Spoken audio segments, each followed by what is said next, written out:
বাচ্চা মেয়েটি এই ভান্ডারির দোকানে গিয়ে বলে এটার বিনিময়ে সে টাকা চাইলে মেয়েটি বলে সামান্য ভাঙ্গা কিলিপে হবে না।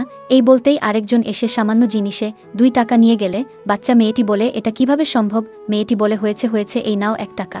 বাচ্চা মেয়েটি বলে আমার দিদিমা বলেছেন মা নাকি স্বর্গে গিয়েছে, আমি আমার মায়ের সাথে ফোনে কথা বলতে চাই।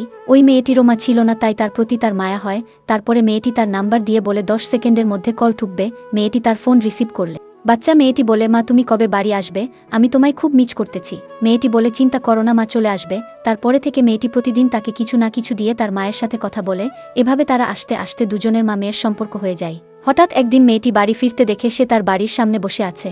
সে তার কাছে যেতেই মেয়েটি তাকে জড়িয়ে ধরে বলে আমি দিদিমার সাথে বাহিরে যাচ্ছি, আর ফিরব না।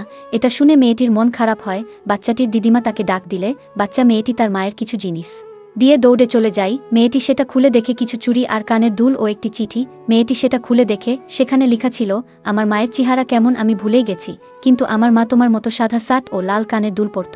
আমি তোমায় যতই দেখি ততই তোমাকে আমার মা মনে হয়। আমি অযথা তোমায় কষ্ট দিতে চাই না, ভালো থেকো। মেয়েটি তখন অনেক খোঁজাখুঁজির পরেও আর তাকে দেখতে পায় না। 10 বছর পরে হঠাৎ মেয়েটি এসে তাকে মা বলে ডাক দিলে মেয়েটি খুব খুশি হয়।